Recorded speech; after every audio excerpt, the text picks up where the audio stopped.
Hello students, good morning. Here I am Priyanka and today we are going to explain chapter 14th of class 8th, that is chemical effects of electric current.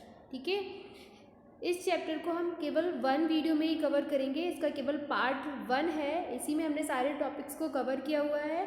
So topics to be covered in this video, that is substances, good और bad conductors, testers and its working, LED, complete and incomplete circuit, effects of current in affecting solutions, electrolytes and non-electrolytes, electrolysis and its applications. इन सारे topics को हम इस video में cover करेंगे. So without skip आप पूरा वीडियो देखें ताकि आपको सारे कॉन्सेप्ट क्लियर हों. So let's start guys.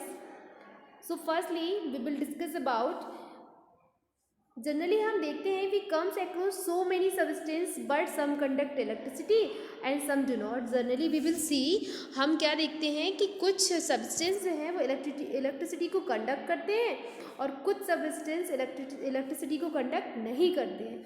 जैसे कि दैट मीन्स अपने में से इलेक्ट्रिसिटी को फ्लो करते हैं, फ्लो होने देते हैं, और दैट मीन्स अपने में से इलेक्ट्रिसिटी को फ्लो नहीं होने देते. जैसे आप रबर को देखेंगे तो रबर जो है अपने में से इलेक्ट्रिसिटी को फ्लो नहीं होने देती है. ग्लास देख लीजिए आप, वुड देख लीजिए आप, सो मैनी एग्जाम्पल्स देयर.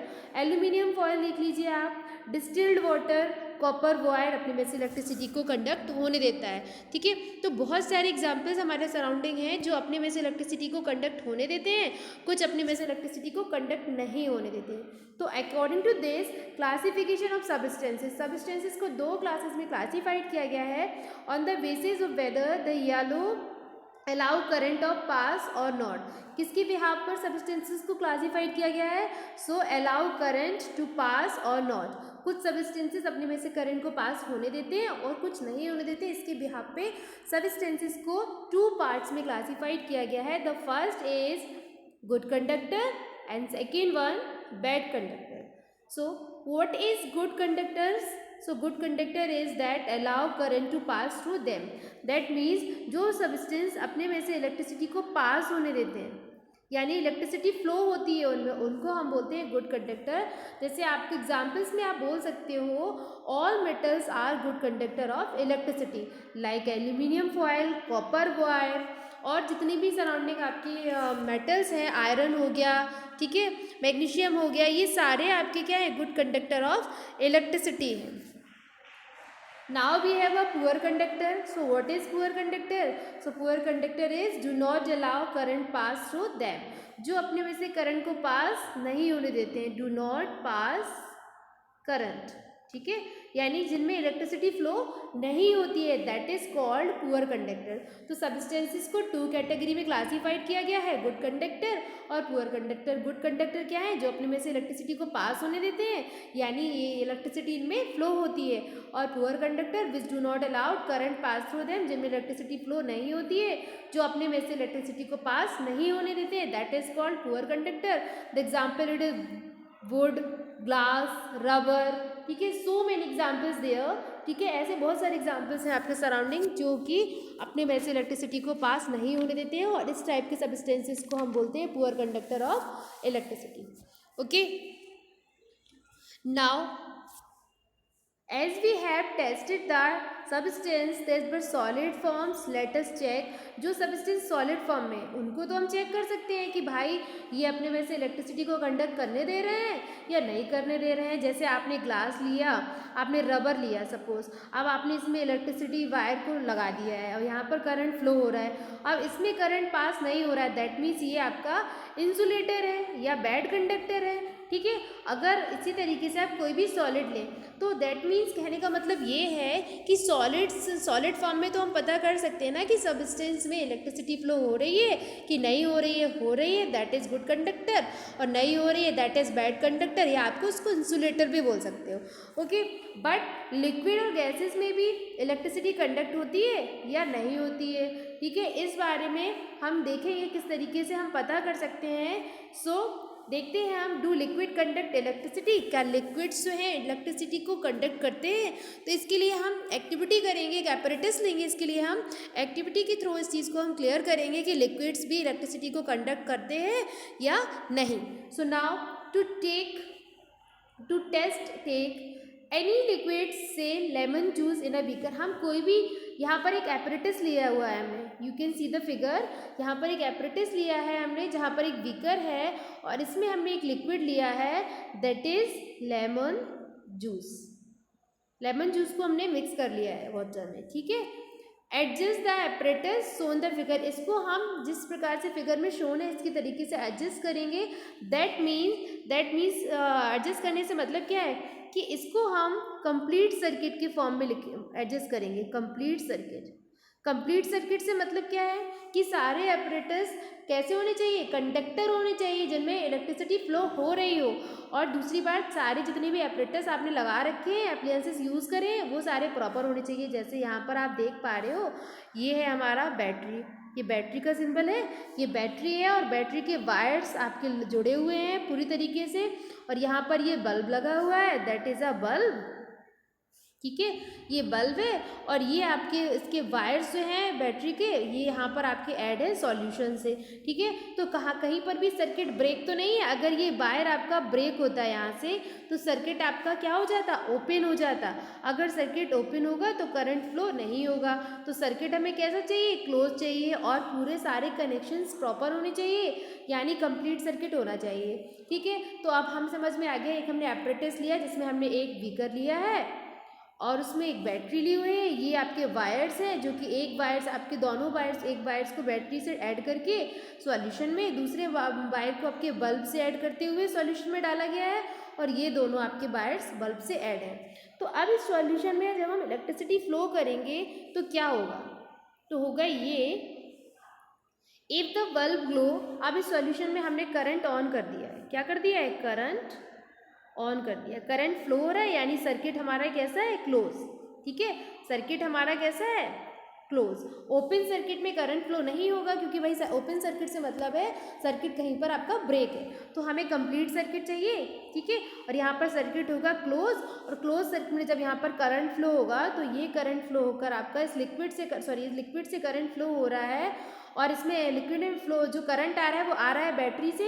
और यहाँ पर जब करंट आया तो ये आपके सॉल्यूशन में कुछ रिएक्शंस होंगी और ये आपकी उसकी वजह से अगर इलेक्ट्रिसिटी यहाँ पर कंडक्ट होगी तो ये आपका वायर यहाँ पर क्या फ्लो करेगा, करंट। और करंट अगर फ्लो होगा तो ये बल्ब आपका ब्लिंक करेगा, बल्ब आपका ग्लो करेगा, ओके। तो देख लेते हैं, if the bulb glow then the given solution conduct electricity. अगर ये सॉल्यूशन इलेक्ट्रिसिटी को कंडक्ट कर रहा है, इस सॉल्यूशन में इलेक्ट्रिसिटी कंडक्ट हो रही है, तभी आपका ये बल्ब है वो ग्लो करेगा। अदरवाइज ये सॉल्यूशन आपका कंडक्टिंग नहीं है तो आपका जो बल्ब है ये ग्लो नहीं करेगा। So if the bulb doesn't glow, अगर ये बल्ब ग्लो नहीं कर रहा है, the given solution do not conduct electricity, that means ये जो सॉल्यूशन आपके पास है ये इलेक्ट्रिसिटी कंडक्ट नहीं कर रहा है। सो आप कह सकते हो in this activity liquid conduct electricity, liquid conduct electricity, but all liquids do not conduct electricity, ठीक है। तो बात क्लियर हो गई। इस एक्टिविटी से हमने प्रूव किया कि भाई लिक्विड जो है वो इलेक्ट्रिसिटी को कंडक्ट करते हैं, बट सारे लिक्विड्स इलेक्ट्रिसिटी को कंडक्ट नहीं करते हैं। जैसे कि अब आप कहोगे सम एग्जांपल्स दिए, सो आपका distilled water, distilled water is a liquid but it do not conduct electricity. So why it is do not conduct electricity, इसको हम आगे कवर अप करेंगे, ठीक है। अभी हम देखते हैं आगे। So due to the heating effect of current, the filament of bulb get heated, the high temperature and the start glowing. अच्छा, हमने इस एक्टिविटी में ये पढ़ा अभी कि करंट फ्लो हो रहा है और ये बल्ब ग्लो करेगा अगर ये सॉल्यूशन आपका कंडक्टिंग है। तो बल्ब तभी ग्लो करेगा जब करंट कैसा होगा, स्ट्रॉन्ग होगा। अगर स्ट्रॉन्ग करंट होगा तभी बल्ब ग्लो करेगा, अदरवाइज अगर करंट आपका वीक है, वीक करंट है, यानी इलेक्ट्रिसिटी सॉल्यूशन कंडक्टिंग है बट कम कंडक्टिंग सॉल्यूशन है, यानी यहाँ पर इलेक्ट्रिसिटी बहुत वीक जो है, आपका करंट पास हो रहा है तो बल्ब आपका ग्लो नहीं करेगा। करंट पास तो हो रहा है, सॉल्यूशन तो कंडक्टिंग है, पर आपका बल्ब ग्लो नहीं कर रहा है। तो इस केस में इस चीज़ को पता करने के लिए हम कैसे पता करेंगे भाई, अगर बल्ब ग्लो कर रहा है तो हमें पता चल गया कि सॉल्यूशन आपका भाई स्ट्रॉन्ग करंट गया और बल्ब आपका ग्लो कर गया, तो आप समझ गए कि सॉल्यूशन हमारा कंडक्टिंग है, तभी तो आप समझेंगे। तो हमने समझ लिया सॉल्यूशन इज कंडक्टिंग, यानी इट कंडक्ट इलेक्ट्रिसिटी। अगर करंट हमारा वीक जा रहा है तो बल्ब हमारा ग्लो नहीं करेगा, लेकिन सॉल्यूशन तो कंडक्टिंग है। तो इस चीज़ को पता करने के लिए हम क्या करेंगे, but if the current is too weak, बहुत वीक करंट है अगर, तो the filament doesn't get heated, तो ये जो फिलामेंट है ये हीट नहीं होगा और बल्ब आपका ग्लो नहीं होगा। तो फिर आप कैसे पता करोगे अगर बल्ब ग्लो नहीं होगा कि सॉल्यूशन आपका कंडक्टिंग है या नहीं है। तो इसके लिए हम यूज़ करेंगे how to check the weak current in a circuit. एक सर्किट में करंट फ्लो हो रहा है, लेकिन अगर करंट वीक करंट है तो बल्ब ग्लो नहीं होगा, और बल्ब अगर ग्लो नहीं हो रहा है तो हम कैसे पता करेंगे भाई सॉल्यूशन कंडक्टिंग है या non conducting. So we use a LED, that means light emitting diode. कुछ इस तरीके से दिखता है, LED एक टेस्टर फॉर्म है, इससे हम पता कर सकते हैं कि जो सॉल्यूशन है वो कंडक्टिंग है या नहीं है, भले ही वो ब्लिंक कर रहा हो उससे बल्ब या नहीं कर रहा हो। तो there are 2 wires called leads attached to an LED। इसमें 2 वायर्स अटैच्ड होते हैं, और ये आप जो देख पा रहे हो रेड कलर का, ये बल्ब है इसमें, और इसमें 2 लीड्स होती हैं, एक लॉन्गर लीड जिसको एनोड बोलते हैं पॉजिटिवली चार्ज, और दूसरी आपकी शॉर्टर लीड है, इसको हम कैथोड बोलते हैं। So one lead is longer and other is shorter. Shorter lead हमारी जो है वो कैथोड है, लॉन्गर लीड हमारी है एनोड। अब देखते हैं किस तरीके से यूज़ करेंगे इसको। So longer lead is always connected to the positive terminal. Longer lead को हमेशा पॉजिटिव टर्मिनल से कनेक्ट करते हैं, और आपका जो शॉर्टर लीड है उसको हमेशा नेगेटिव टर्मिनल से कनेक्ट करेंगे। So shorter lead is connected to the negative terminal of the battery. अब बैटरी के नेगेटिव और पॉजिटिव टर्मिनल से कनेक्ट कर दिया है इसको, अब पूरी तरीके से कनेक्शन कर लेंगे। तो हम क्या देखेंगे, इस टेक्सचर को हमने करंट पूरी तरीके से कनेक्शन में दे दिया है, तो हम क्या देखेंगे कि जो आपका भले ही करंट वीक हो, लेकिन आपका बल्ब जो है टेस्टर का LED का वो ग्लो करेगा। तो वीक करंट को चेक करने के लिए हम यूज़ करते हैं LED का। LED is a type of tester, ठीक है, और ये डिफरेंट कलर्स में अवेलेबल है टेस्टर। अब हम बात करेंगे कंप्लीट सर्किट की। प्रीवियसली भी हमने पढ़ा है ना कि सर्किट, अच्छा LEDs जो है ये अभी बल्ब के फॉर्म में भी प्रेजेंट है, and LEDs enclose a glass housing 2 wires. हमने बताया है अभी कमिंग आउट 2 लीड्स होती है, एक पॉजिटिव एंड नेगेटिव। और LEDs जो डिफरेंट कलर में अवेलेबल्स हैं, पहले केवल LED जो है एक ही कलर में अवेलेबल थी, अभी डिफरेंट कलर में अवेलेबल है LED। जैसे आपका हो गया red, yellow, green, blue, white, इन सारे कलर्स में आपको LED जो है वो अवेलेबल्स मिलेंगे।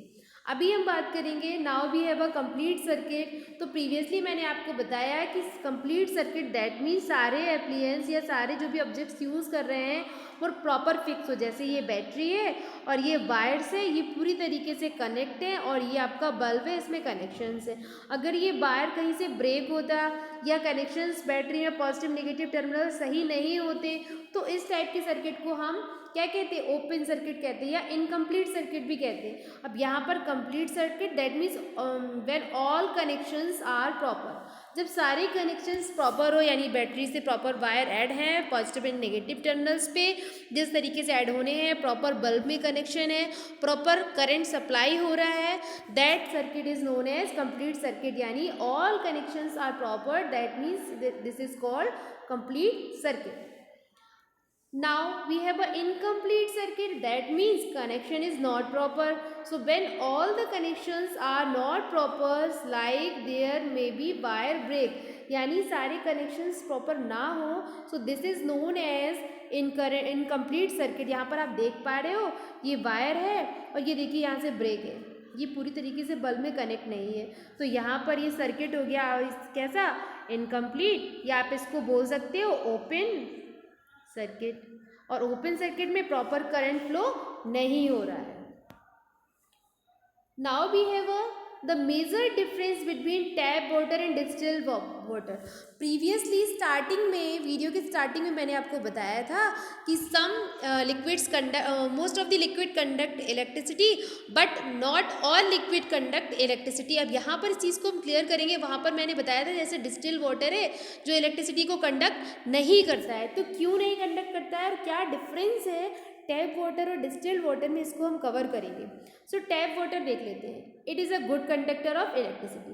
टैप वाटर जो है ये गुड कंडक्टर है इलेक्ट्रिसिटी को। इस एपरेटस से इसको हम चेक भी कर सकते हैं। यहाँ पर हम टैप वाटर लेंगे और ये पूरी तरीके से हमने कनेक्शंस लगा रखे हैं। ये बैटरी है, ये बल्ब है। जब ये बैटरी से यहाँ पर करंट आएगा तो यहाँ पर सॉल्यूशन में जब करंट फ्लो होगा तो ये वायर जो है, ये बल्ब जो है, ये ग्लो करेगा, ठीक है, क्योंकि ये गुड कंडक्टर है। और tap water is a good conductor क्यों? क्योंकि इसमें प्रेजेंट होते हैं आयंस, दैट मीन्स इसमें प्रेजेंट होती है इम्प्योरिटीज़, ठीक है। अब हम डिस्टिल्ड वाटर की बात करें तो जो वाटर डिस्टिल्ड हो जाता है तो ये आपका पुअर कंडक्टर ऑफ इलेक्ट्रिसिटी हो जाता है, यानी इसमें इलेक्ट्रिसिटी फ्लो नहीं करेगी। अगर आप इसको एपरेटस से चेक करना चाहते हैं तो यहाँ पर आप लीजिए डिस्टिल्ड वाटर और यहाँ पर इसको कनेक्शन दीजिए। ये बैटरी है, बैटरी से कनेक्शन दिया तो यहाँ पर करंट आएगा और यहाँ पर करंट फ्लो होगा जब, तो ये बल्ब जो है वो ग्लो नहीं करेगा, बल्ब आपका ग्लो नहीं करेगा, ठीक है। That means distilled water is poor conductor of electricity. और आप वी कैन से इन अदर वर्ड्स हम कह सकते हैं इसको कि जो आपका डिस्टिल्ड वाटर है इसमें आपके आयंस प्रेजेंट नहीं होते, क्योंकि ये प्योर हो जाता है। जब डिस्टिलाइजेशन प्रोसेस होती है तो इस वाटर में प्रेजेंट, वाटर के फिल्ट्रेशन के साथ साथ इसमें प्रेजेंट आयंस और मिनरल्स भी सेपरेट हो जाते हैं, तो इस वाटर में जो कंडक्टिविटी है वो खत्म हो जाती है और ये पुअर कंडक्टर के फॉर्म में कन्वर्ट हो जाते हैं। और टैप वाटर में आयंस प्रेजेंट होते हैं, आयंस एंड मिनरल्स भी इसमें प्रेजेंट होते हैं और इम्प्योरिटीज़ भी आप कह सकते हो, तो इसीलिए ये गुड कंडक्टर ऑफ इलेक्ट्रिसिटी है। तो बात क्लियर हो गई। Distilled water is poor conductor of electricity, that means इसमें इलेक्ट्रिसिटी फ्लो नहीं होगी। और अगर हम टैप वाटर की बात करें तो गुड कंडक्टर है, इसमें इलेक्ट्रिसिटी फ्लो होती है, okay. Do not flow electricity, distilled water में इलेक्ट्रिसिटी फ्लो नहीं होती है। अब देखेंगे ना इसी चीज़ को, due to the presence of impurities, previously मैंने बताया टैप वाटर में इम्प्योरिटीज़ प्रेजेंट होती है, इसीलिए गुड कंडक्टर ऑफ इलेक्ट्रिसिटी है। बट डिस्टिल्ड वाटर में इम्प्योरिटीज़ प्रेजेंट नहीं होती हैं, आयंस भी प्रेजेंट नहीं होते हैं, so this is known as poor conductor of electricity. That is the reason and that is the difference between tap water and distilled water. Now effects of currents on conducting solution. Conducting solution का क्या effect है, क्या current पर इसका effect पड़ता है conducting solution का, इसको हम देखते हैं। कैसे हमें पता चलेगा कि सॉल्यूशन कंडक्टिंग हो रहा है, सॉल्यूशन में कंडक्टिविटी हो रही है या नहीं। So when the current pass, जैसे ही ये एपरेटस हमने लिया, जब करंट पास होगा through the solution the chemical reactions take place, तो इसमें कुछ केमिकल रिएक्शंस होने लगेंगी, ठीक है। सेकेंड पॉइंट क्या कह रहा है, the occurrence of chemical reaction can be felt by either of, तो आपको दिखाई देगा कि केमिकल रिएक्शंस हो रही हैं और आप उस चीज़ को ऑब्जर्व कर सकते हो। थर्ड क्या होगा, या तो आपको बबल्स दिखाई देंगे, क्या दिखाई देंगे आपको, bubbles of gas on the electrode. जो ये इलेक्ट्रोड आप देख पा रहे हो, देखिए इस एपरेटस में क्या क्या चीज़ है, इस एपरेटस को पहले हम क्लियर कर लेते हैं। ये एपरेटस है, इसमें ये हमारे पास है बीकर, ये है बैटरी, ठीक है, ये है बैटरी, ठीक, ये हमारे पास है इलेक्ट्रोड्स, ये जो लगे हुए हैं ये हैं इलेक्ट्रोड्स, ठीक है। और ये हमारे पास इम्प्योर कॉपर है, ये हमारे पास की है और ये हमारे पास कंडक्टिंग सॉल्यूशन है, ठीक है। तो इस सॉल्यूशन में अगर इलेक्ट्रिसिटी फ्लो हो रही है, अगर इसमें केमिकल रिएक्शंस होंगी तो उन रिएक्शंस को हम देख पाएंगे किस तरीके से। अगर बबल्स उठ रहे हैं सॉल्यूशंस में, वाटर विथ लिटिल एसिड यहाँ पर हमने लिया है, अगर इसमें सॉल्यूशन में बबल्स उठ रहे हैं तो इस तरीके से कुछ आपको बबल्स दिखाई देंगे, तो आप समझ सकते हो कि आपका जो रिएक्शंस है वो हो रही है। या फिर आप देखोगे change in the colour of electrodes, जो ये इलेक्ट्रोड्स लगे हुए हैं ना, इलेक्ट्रोड्स का कलर क्या होगा, चेंज होने लगेगा, इलेक्ट्रोड्स का कलर चेंज होने लगेगा, तो आप समझ सकते हो कि रिएक्शंस हो रही है। Now we have a classification. अब हम बात करेंगे classification of the solution. Solution के classification on the basis of whether the solution undergoes chemical change और नॉट। किस सॉल्यूशन में केमिकल चेंजेस होंगे और किस सॉल्यूशन में केमिकल चेंजेस नहीं होंगे। तो इलेक्ट्रोलाइट्स एंड नॉन इलेक्ट्रोलाइट्स दो तरीके का क्लासिफिकेशन है सॉल्यूशंस का। तो इलेक्ट्रोलाइट सॉल्यूशंस क्या होते हैं? What is electrolyte? So the substance which on passing current dissociate into ions, मतलब जिस सॉल्यूशन में करंट पास हो और वो आइंस में डिसोसिएट हो जाए। सपोज हमने यहाँ पर लिया HCl, ये देख पा रहे हो आप, that is a hydrochloric acid, और हमने इसमें करंट पास किया तो ये आयनाइज हो जाएगा, आइंस में ब्रेक हो जाएगा, यानी H+ और Cl- में ये ब्रेक हो जाएगा। This solution is known as electrolytes. ठीक है, for example solution of acid, bases, आप कोई बेस भी ले सकते हो। सपोज NaOH ले लिया हमने, सोडियम हाइड्रोक्साइड लिया, जब इसको आयनाइज करेंगे या इसमें करंट पास करेंगे तो ये Na+ में ब्रेक हो जाएगा और Cl- में ब्रेक हो जाएगा। किस तरीके से प्लस चार्ज आता है और माइनस चार्ज आता है ये हम मेटल एंड नॉन मेटल वाले चैप्टर में पढ़ चुके हैं इस चीज़ को, तो यहाँ पर इस चीज़ को हम कवर नहीं करेंगे क्योंकि इस चीज़ को हम chapter 5 metal and non metal में पढ़ चुके हैं। तो इलेक्ट्रोलाइट आपको समझ आ गया होगा क्या होता है। The substance which on passing current dissociate into ion, ऐसे सब्सटेंस जिनमें करंट पास हो और वो आयन में डिसोसिएट हो जाए, दैट इज कॉल्ड इलेक्ट्रोलाइट। ठीक है, तो बात क्लियर हो गई आपको इलेक्ट्रोलाइट्स क्या होते हैं। ठीक है ना, सॉल्यूशन में जब आप इलेक्ट्रिसिटी करंट फ्लो करोगे तो वो डिसोसिएट हो जाएंगे आयंस में। For example solution of acids, bases and salts. And then non conducting solution, same non conducting solution just opposite होगा, यानी the substance which do not dissociate into ions when current pass through them, जिससे हम current, अब यहाँ हमने HCl पढ़ा था, तो HCl में हमने प्रीवियसली पढ़ा अभी कि इलेक्ट्रोलाइट है तो ये H+ और Cl- में ब्रेक हो जाएगा। अब नॉन इलेक्ट्रोलाइट अगर डिस्टिल वाटर लें, ये हमने H2O लें, इसको हम करंट पास करें डिस्टिल वाटर में तो ये आयनाइज नहीं होगा। ठीक है, नॉट आयनाइज्ड, ये आयंस में ब्रेक नहीं होगा क्योंकि डिस्टिल वाटर जो है ये आपका पुअर कंडक्टर ऑफ इलेक्ट्रिसिटी है। तो बात क्लियर हो गई। नॉन इलेक्ट्रोलाइट क्या होते हैं? Substance which do not dissociate into ions when current is pass, जिनमें करंट हम पास करें और वो डिसोसिएट ना हो आयंस में, तो उनको हम बोलेंगे नॉन इलेक्ट्रोलाइट सॉल्यूशन। तो I hope electrolyte and non electrolyte आप लोग को क्लियर हो गया होगा। Is it? So next is electrolysis. So what is electrolysis? The process in which are electrolytes. Previously हमने पढ़ लिया ना electrolytes क्या होते हैं।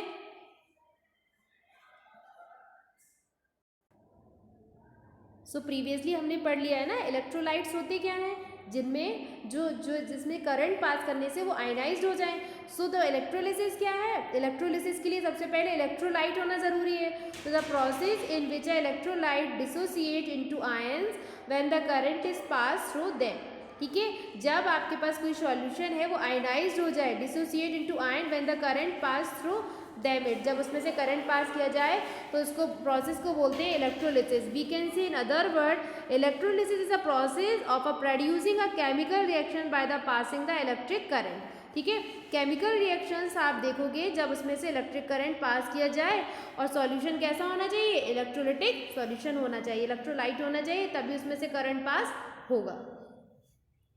तो अब बात करेंगे इलेक्ट्रोड्स। जैसे हमने इलेक्ट्रोलिटिक सॉल्यूशन तो ये हो गया, जो सॉल्यूशन इसमें फिल है ये इलेक्ट्रोलिटिक सॉल्यूशन हो गया, और इसमें जो ये आपको दिख रहे हैं ये दो हमने ले रखे हैं positive and negative, that is electrodes. So we can say what is electrodes. Electrodes क्या है भाई? तो इलेक्ट्रोड्स आप देख पा रहे हो दो चार्जेस होंगे उसमें, पॉजिटिव और नेगेटिव। सो कैथोड जिसको हम बोलेंगे, कैथोड जो है वो कनेक्ट होगा नेगेटिव टर्मिनल से और एनोड कनेक्ट होगा पॉजिटिव टर्मिनल से। Generally made up of carbon, जो आपके इलेक्ट्रोड्स होते हैं ये जर्नली कार्बन के बने होते हैं, और कार्बन में किसके? ग्रेफाइट के। तो बात क्लियर हो गई। इलेक्ट्रोड्स में आप देख पा रहे हो जो पॉजिटिव टर्मिनल है कैथोड्स को कनेक्ट किया जाएगा नेगेटिव टर्मिनल से, और एनोड को कनेक्ट किया जाएगा पॉजिटिव टर्मिनल से। तो बात क्लियर हो गई। और इलेक्ट्रोड बने किसके होते हैं? जर्नली कार्बन के बने होते हैं, और कार्बन में किसके? ग्रेफाइट्स के। तो इलेक्ट्रोलाइट क्लियर हो गया। इलेक्ट्रोलाइट सॉल्यूशन होता है जिसमें इलेक्ट्रिसिटी कंडक्ट करने पर आयन से ब्रेक हो जाए। और इलेक्ट्रोलिसिस भी पढ़ लिया हमने कि केमिकल रिएक्शन होगी जब इलेक्ट्रिसिटी पास की जाएगी और सॉल्यूशन आपका आयनाइज हो जाएगा।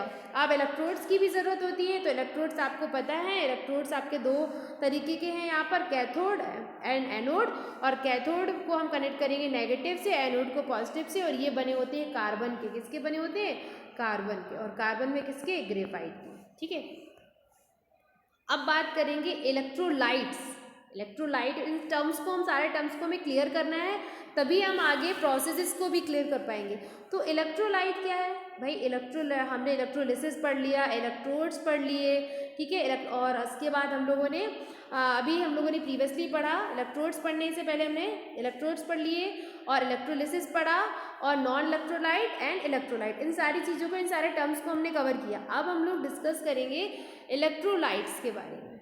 सो a substance that dissociate into ion, जो सब्सटेंस डिसोसिएट हो जाए आयंस में, जैसे हमने लिया NaCl, ये ब्रेक हो गया Na+ और Cl- में, तो इसको Cl- में, जैसे हमने सपोज लिया NaCl सॉल्यूशन लिया हमने, और यहाँ पर जब हमने इसको इलेक्ट्रिसिटी दी तो Na+ और Cl- में ब्रेक हो गया।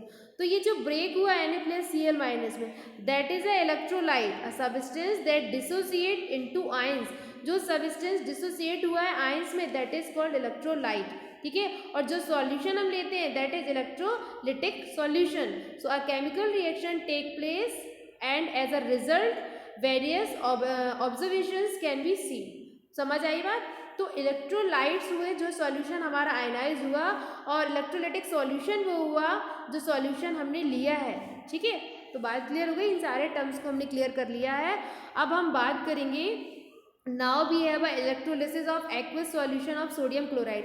अब इस प्रोसेस को हम देखेंगे, जितनी चीज़ें हमने अभी सारे टर्म्स पढ़े हुए हैं उसको हम देखेंगे इस एपरेटस में वो सारी चीज़ें किस तरीके से यूज़ होती हैं। ठीक है, सबसे पहले कैथोड, नेगेटिव टर्मिनल पता है, ये हमने लिया। कैथोड को हम ऐड करेंगे नेगेटिव टर्मिनल ऑफ बैटरी से, और एनोड को हम पॉजिटिव टर्मिनल ऑफ बैटरी से। ये हमारे पास दो इलेक्ट्रोड्स हैं, ये हमने पढ़ लिया है, और ये बने होते हैं कॉपर के। ठीक है, कॉपर में ग्रेफाइट्स के। और ये जो सॉल्यूशन इसमें फिल है ये इलेक्ट्रोलिटिक सॉल्यूशन है। क्या है ये? Electrolytic solution. इस सॉल्यूशन में हमने लिया है NaCl। क्या लिया हुआ है इसमें? NaCl। तो हम बात करेंगे, अब इसमें NaCl लिया है तो इलेक्ट्रोलाइट क्या है? Sodium chloride. इलेक्ट्रोलाइट क्या है? ये सॉल्यूशन, और ये सॉल्यूशन हमने किसका लिया है? सोडियम क्लोराइड का। ऑन पासिंग करंट, अब इस सॉल्यूशन में जब हम करंट पास करेंगे जो कि इलेक्ट्रोड से पास होता हुआ सॉल्यूशन में आएगा। अब जब इसमें करंट पास होगा तो क्या होगा? होगा ये कि Na जो है NaCl ये ब्रेक हो जाएगा, Na+ और Cl-। अब हमने प्रीवियसली पढ़ रखा है कि डिफरेंट जो चार्ज, अपोजिट चार्जेस जो होते हैं, opposite charges show attraction. Opposite charges में अट्रैक्शन होता है और सेम चार्जेस शो रिपल्सन। तो इसमें देखिए Na पर प्लस चार्ज है और कैथोड पर कैसा? माइनस चार्ज है। तो जो आपके Na+ आयंस हैं वो किसकी तरफ आएंगे? कैथोड की तरफ। और Cl पर माइनस चार्ज है और आपने पढ़ रखा है एनोड पर प्लस चार्ज है, तो ये आपके किस तरफ जाएंगे? Cl- एनोड की तरफ। तो आप देख पा रहे होगे कि Cl जो है जब एनोड की तरफ जाएगी तो Cl हमारा गैस की फॉर्म में एग्जिस्ट करता है। तो Cl जब आपस में मिल जाएंगे तो इस तरीके से क्लोरीन गैस यहाँ पर रिलीज होगी। ठीक है, एनोड पर। और आपको प्योर जो सोडियम मेटल है वो आपको मिल जाएगा कैथोड पर। ठीक है, तो बात क्लियर हुई ना? एट कैथोड पर आपका Na आ जाएगा क्योंकि इस पर प्लस चार्ज है, तो ये कैथोड की तरफ आएगा क्योंकि Na+ प्लस जो है वो माइनस को अट्रैक्ट करेगा ना, डिफरेंट चार्जेस में अट्रैक्शन होता है। और यहाँ पर Cl- है तो ये एनोड की तरफ जाएगा क्योंकि इसमें प्लस चार्ज है। तो यहाँ पर Cl जो है एटमॉस्फेयर में क्लोरीन की फॉर्म में एग्जिस्ट करता है, तो यहाँ पर Cl मॉलिक्यूल्स आपस में मिलते जाएंगे और यहाँ से Cl2 गैस रिलीज होती जाएगी और यहाँ पर आपका प्योर जो है सोडियम मेटल स्टोर हो जाएगा। तो यहाँ से आप सोडियम मेटल प्योर को गेन कर सकते हो। तो इस तरीके से प्रोसेस होती है इलेक्ट्रोलिसिस की। ठीक है, इलेक्ट्रोलिसिस की प्रोसेस इसी तरीके से होती है। अब हम बात करेंगे एप्लीकेशंस की कि भाई इलेक्ट्रोप्लेटिंग, इलेक्ट्रोलिसिस, इलेक्ट्रो रिफाइनिंग, इन सब का यूज़ क्या है। सो एप्लीकेशन ऑफ इलेक्ट्रोलिसिस, हमने इलेक्ट्रोलिसिस अभी पढ़ा कि किस तरीके से इलेक्ट्रोलिसिस होता है। अगर हम कॉपर का करें तो कॉपर सल्फेट का सॉल्यूशन लेंगे और ये Cu plus SO4 minus minus में ब्रेक हो जाएगा। Cu आपका आ जाएगा किसकी तरफ, Cu प्लस प्लस है तो ये आपका जाएगा किसकी तरफ, माइनस की तरफ, यानी किसकी तरफ जाएगा, कैथोड की तरफ, ठीक है। और SO4 माइनस है यानी ये जाएगा आपके एनोड की तरफ, ठीक है। तो इस तरीके से आप प्योर कॉपर को भी गेन कर सकते हो इलेक्ट्रोलिसिस की प्रोसेस से। तो इसका एप्लीकेशन पढ़ते हैं हम लोग, what is the application of electrolysis, क्या क्या यूज है। तो first use is electroplating. Electroplating में इसका यूज किया जाता है, दैट मीन्स मेटल, इलेक्ट्रोप्लेटिंग क्या होता है, मेटल पर अदर मेटल की कोडिंग करना। सो इलेक्ट्रोप्लेटिंग क्या है, the process of deposition of layer of metal on another metal. किसी एक मेटल पर दूसरे मेटल की कोडिंग करने की प्रोसेस को बोलते हैं इलेक्ट्रोप्लेटिंग। जैसे iron is a metal, but iron पर अगर कोडिंग नहीं की जाए तो इसमें रस्टिंग हो जाएगी, और रस्टिंग हो जाएगी तो धीमे धीमे करके डिस्ट्रॉय हो जाएगा। तो इसको प्रोटेक्ट करने के लिए इलेक्ट्रोलिसिस प्रोसेस के थ्रू इस पर दूसरे मेटल की कोडिंग कर दी जाएगी ताकि ये प्रिजर्व रह सके। Second is electro refineries. अब इलेक्ट्रो रिफाइनरीज क्या होती है, देखिए हम लोग को पता है जितने भी मेटल्स होते हैं वो हमें मिलते हैं ओर से। तो जब उनके ओर से मेटल, प्योर मेटल को गेन करने की प्रोसेस को बोलते हैं इलेक्ट्रो रिफाइनरीज। तो इन दोनों ही प्रोसेस में इलेक्ट्रोलिसिस का यूज़ किया जाता है। तो आई होप ये वीडियो आपको क्लियर हो गया होगा, सारे कॉन्सेप्ट क्लियर हो गए होंगे। आज की वीडियो में इतना ही फ्रेंड्स, मिलते हैं नेक्स्ट वीडियो में, तब तक के लिए बाय बाय, टेक केयर।